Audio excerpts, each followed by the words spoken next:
Today I'm speaking directly to my fearful avoidant friends. Do you know how you sometimes switch between loving people and then hating them? From feeling very giving to feeling resentful and like you are burnt out and need to isolate. And you might notice that you keep shifting from being the fairy godmother who is fulfilling everybody's wish to then being the Christmas Grinch who doesn't want to have anything to do with people and wants to hoard your resources. If this resonates and you feel like it's a little bit crazy making and you're wondering, do I have some kind of personality disorder? Listen to this before you diagnose yourself, especially on the internet. All right, so often what happens with the fearful avoidance is that when they have lots of energy, they are activated towards relationships. They are able to spot everybody else's needs and they want to fulfill those needs because they are good people. And also because what is driving them internally is a wound of feeling not good enough. There's a core wound of I am unworthy. And there's also a core wound of trust. And I'll tell you how the trust fits in there as well. So with these core wounds of I'm not enough and I'm unworthy, what happens is that they overfunction in relationships. That means they will show up 200%.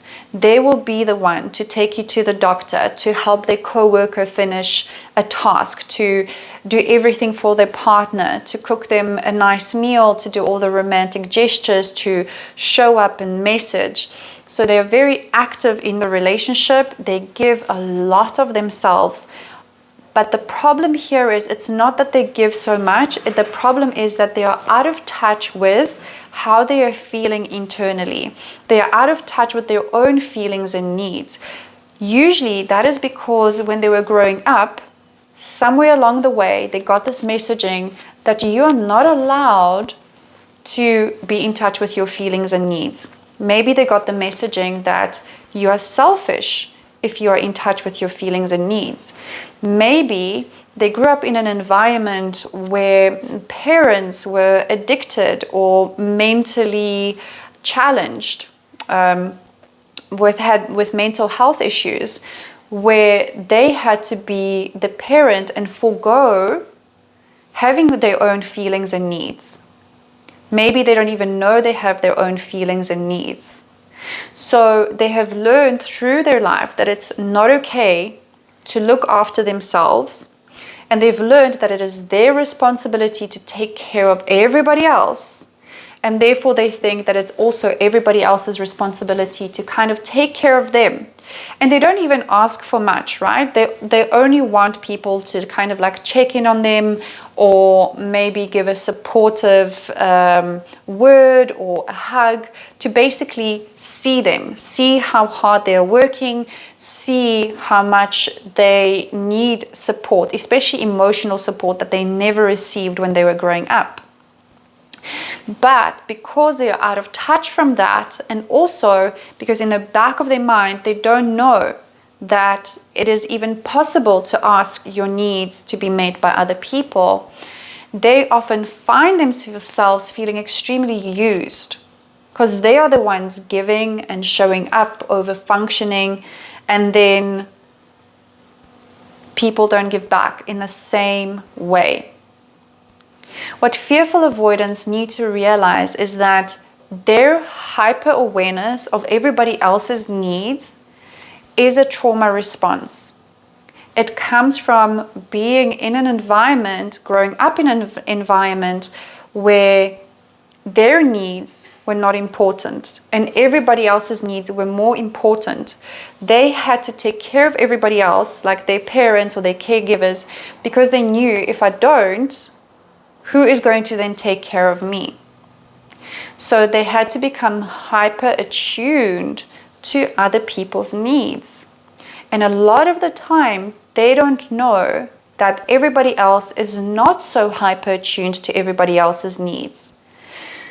They think that everybody else is also aware of their needs, which means that when other people don't show up for the fearful avoidant in the same way that the fearful avoidant does for them, then they don't want to show up for them, the other people, right? I feel like there's a lot of them. And that they are unloved and uncared for. Right? So if everybody else doesn't pay attention to my needs, like I pay attention to everybody else's needs, these people don't care.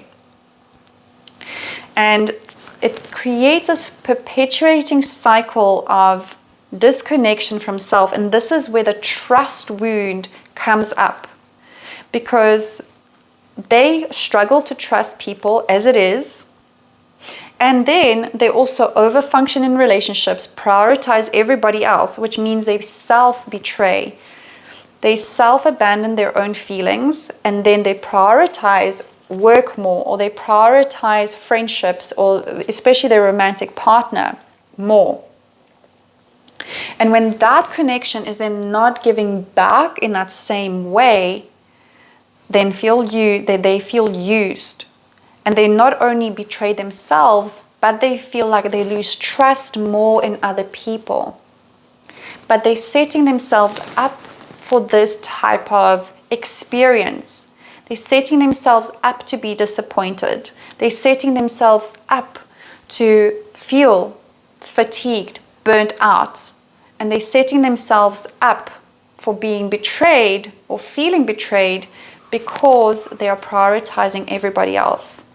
So unfortunately, this is a self-fulfilling prophecy, but the good thing is that you can do something about it. The most important thing for the fearful avoidants is to prioritize their own feelings, their own needs, and start to create strategies in which they can meet their own needs.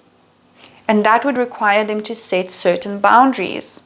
So if they have needs for rest, which a lot of fearful avoidants do, because most of the time they are working at their maximum in most fields of their life without realizing it. They are generally hyper functioning individuals in society. They are the type of people that will do the overtime at work, that will go the extra mile, that will be the person to drive you to places and do the uncomfortable stuff, to sit through very difficult relationship conflicts with their friends, maybe even staying up all night talking and pacifying their friends and not taking care of their own life. So they go above and beyond for everybody. And then they get depleted and burnt out.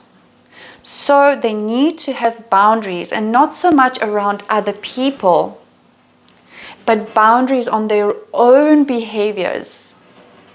Noticing that this is how I feel right now, and this is what I need, and being able to tell other people, hey, this is what I need. Today I'm not going to be available for that phone call because I have to take rest. Which can be a very difficult thing to do for fearful avoidance, because they struggle to verbalize their needs to others a lot of the time, and they struggle to accept help. They struggle to verbalize their boundaries as well and stick to their own boundaries, because in their mind they need other people to perceive them as being very needed. Otherwise, they don't feel like they have earned their space in those relationships. Okay, so they feel like they have to work really hard to sustain connections, that in all connections they have to always be on their top game, always there for their friends. And I can get that, because underneath all of this, they want somebody to be there for them on that same level. Internally, there is this inner child who has been neglected, who has been betrayed, who has been abandoned. And they want somebody to eventually say, hey, I see you, and I'm going to do for you what you do for everybody else. I see that this is how you want to be loved. However, this is not how people work. People work through talking and discussing things with them. They need to know how you feel, what you need. Otherwise, everybody else is just going to think, oh, Karen likes to help everybody. Great. This is a big need for her. She's very happy by helping everybody. She's happy to be needed and having to drive me to the airport or do my groceries for me or finish my work for me. She loves that type of a thing. She's a people's person. So then they don't realize what happens when you then change over and you either withdraw, isolate, or you blow up. And then you shift from that fairy godmother who was fulfilling all of their needs to now being the Grinch and slamming the door shut into people's faces by having these huge reactive boundaries that push people away. And then the perception you have of themselves, or the fearful avoidant has of themselves, is that they are a little bit unstable. And that's just a symptom of not being aware of your feelings, your needs, and your boundaries. I promise you, if you put these things into place, it is going to revolutionize your life. I am a very big advocate for having a healthy, balanced, consistent routine. Fearful avoidance got to be fearful avoidance through having chaos while they were growing up. This means huge inconsistency. So fearful avoidants benefit from having routines and consistency, not only for their work schedule, but also for things like rest, for play, for social connection. That is what is important for you to schedule into. I'm kind of switching between talking to the dismissive, to the fearful avoidant and about them. Sorry, guys. I think I need a little bit more sleep. This is my need today. So I'm going to go to the beach after this and just have a nice chill time because I've been teaching a lot. So my words are coming up a bit jumbled up. All right. So the fearful avoidants really need to schedule their time where they have this place to be human, to have fun, to have play, to rest. That is extremely important because usually they are the last on their agenda. And that's constantly perpetuates the cycle of self-betrayal. And it also makes them a perfect match for people who want to take from them or who want to manipulate or who want to use them. And not everybody who is in your life or the fearful avoidance life wants to use them. Simply, if you are the person who wants to give, people will notice that and go like, oh, that feels really, really good. And in the fearful avoidance mind, they think, okay, other people need to put a boundary on my giving and say no. And that's not how it works. You need to be the one to check in with your battery and see how full am I? Okay, what is my emotional tank at? Can I take my friend's phone call and be of support to her? Do I have that emotional energy to give her the love, the understanding, the support that she needs? Or am I depleted emotionally and have to say, you know what, I can't take this call right now. I really love you. I want to support you. But right now I need to replenish so that I can be the best friend that I can be to you. And the same thing goes for work and romantic relationships. You have to check, how full am I? Am I resourced in my mental field? Like, you can see me, I'm not fully resourced right now because I have been teaching on my yoga teacher training a lot, and I have been speaking a lot. And I notice about myself that when I'm doing that too much, then I start to jumble up my words, and things that come out of my mouth don't sound coherent anymore. So that before I get to there, I often have a very good self-care routine. However, there's been a little bit of chaos in my life the past 2 weeks from just the travels that didn't go my way and a few other things. I think you guys who follow me know about that. But back to this topic, this is what we need to do for ourselves, is have this routine where we constantly refueling every attachment style, okay, has to have this. But fearful avoidants need to prioritize their own self-care and well-being. That needs to be the number one thing. You have to keep a check on those levels, because usually you deplete yourself 100% and then you only start to replenish. Stop doing that. When you are at 80% full, then you know, okay, I need to top up that 20%. And that's where you stay, right? Maybe sometimes you go down to 50%, like 50% depleted, 50% full. Okay, I need to replenish myself, because it's really not good to go down below 50% on your energy, whether that is physical energy, your mental energy, your emotional energy. You have to keep yourself fully resourced, and then you will stop being cranky. You will stop blurting out and having anger outbursts, and or isolating and withdrawing from society and loving people on the one hand and then hating them on the other hand. So it's very, very simple, not necessarily easy, but start by identifying your feelings, identifying your needs, have a plan, and also create a schedule that involves self-care. Every single week, my self-care now is a part of my working schedule. This means that I have my clients booked, but I also have my morning routine booked.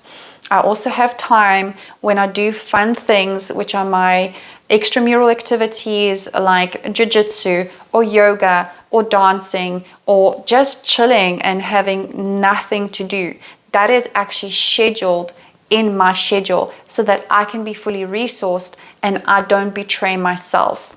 This is how I had to work very carefully on stopping myself from feeling constantly used and abused by everybody else, because the reality was that I was doing that to myself, not everybody else.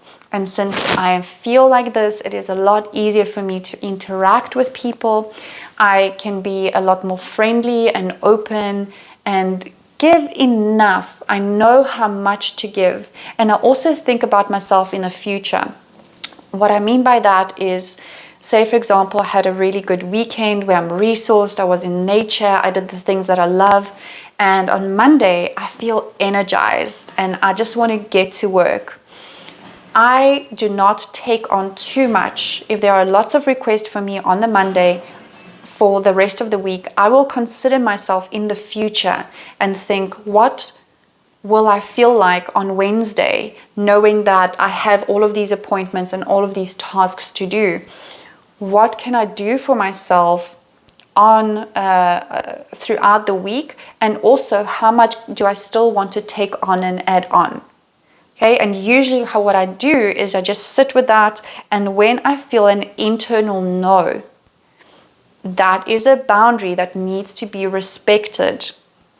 Often, this fearful avoidance will not listen to that. They will just force themselves past that and go, oh, okay, but this person wants to see me, or this client wants to see me, or my friend needs me.